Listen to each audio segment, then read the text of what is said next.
Well, he's never been on my show before without his turntable and some type of food, but I invited DJ Chef on because we wanted to talk about him, his brand, and all the great things that he's doing around the globe. Hello. Hey, Don, thanks for having me back. Man, so you Cutthroat kitchen champion. That's Cutthroat kitchen champion. That's it, the champ is here. Look at that.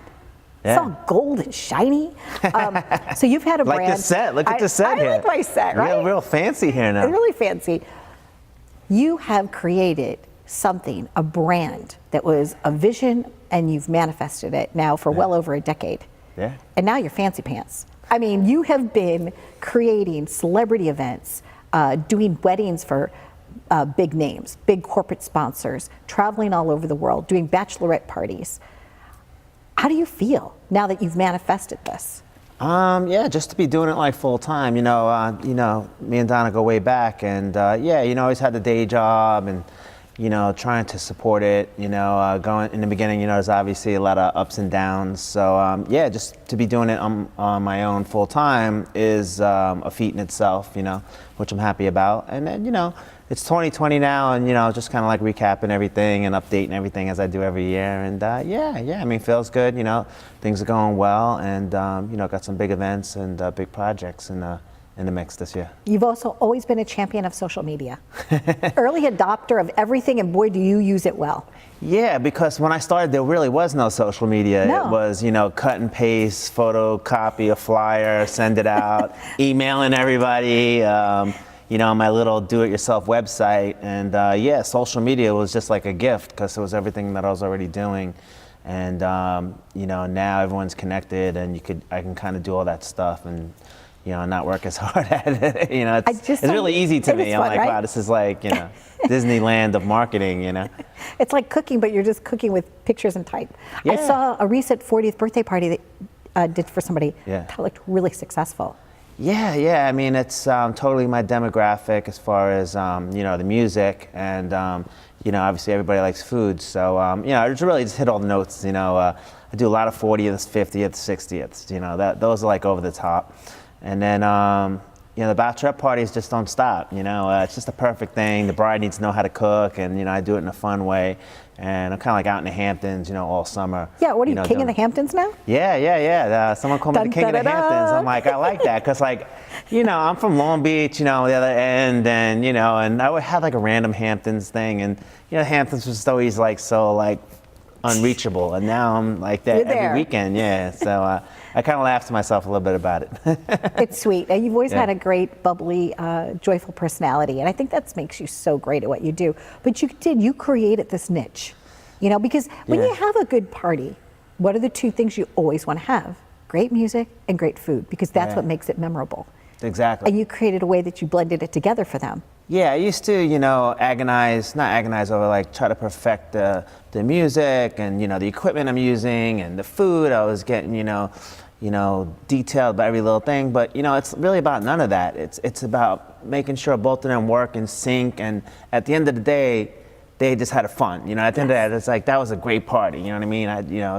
That's what I'm looking for. You know what I mean? I don't have to be the best DJ, the best chef. Just everything that I bring together and just have a really great fun event is what I'm looking for. What's your go-to ingredient? I know you like to make things that are simple, right? Yeah, that are tasty. That's it. Yeah. Like 5 things or less. Yeah. No mess, no fuss, no craziness. It's true, because you're cooking for a lot of people. Anybody could get chocolate from Belgium or foie gras from France and make it a nice dish. I'm surprised that you know how to even say that. Foie gras. Yeah, no, I was trained in French cooking. I come from fine dining. I was a chef for Bobby Flay, Matt Kenny, John Tazar. These are all world-renowned, 4-star chefs. So, I just take those, techniques and, the intensity of, cooking and, all the systems and everything, and I just kind of put it into my environment. So, I'm still working, like I said, all the precision it takes to make a dish, but I use everyday ingredients and kind of make that creative and fun, because, you're cooking for 20, 40 people. Not everyone's going to like everything too spicy. Not everyone's going to like that oddball ingredient that you want to throw in there because it sounds good. You know what I mean? So, I take your regular, your chicken, your basil, garlic, mozzarella cheese, basic ingredients, make that all taste good. And that's really my philosophy with it, everyday, food.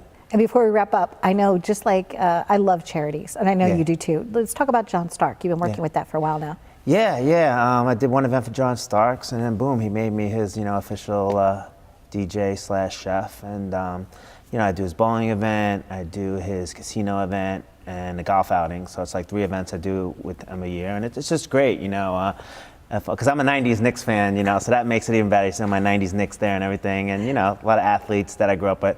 But they really help kids with these scholarships and stuff. So it's I feel part of it that way. And I also work with Marty Lyons, who was a big star on my Jets teams growing up. And I was going to mention your Jets, my Jets. You're Yeah, so my cute. Jets. These are my Jets. So that's fun too. And another thing, he grants squishes for these kids and stuff. And it's just nice to be able to do what you like to do with people that you like, and then it actually helps somebody. It has some meaning behind it, rather than just like I had a good time at an event. You really like helping. So that kind of opened my eyes, to the importance of charity, and not always taking. The real success is being able to give back, and. Well, you certainly have done a great job at that. And thank you for trusting me enough to come from behind the DJ table. The turntable, I'm a show and tell kind of guy. I feel like, a little naked here. But you were my show and tell. And I wanted to tell you thank you. Thank you for letting me shine a light on you and all the great things that you're doing in the community. And I'm really proud of you for the journey that you've been on. And I know just continued success. It's just going to keep going and going. So. All right, now we're too far. Right. Come on, let's wrap it up. All right, now let's get this going. Ladies and gentlemen, we've actually been personal friends for a very long time. Stay tuned for more. Donna Drake and DJ Shan, let's get this party started already. Woohoo!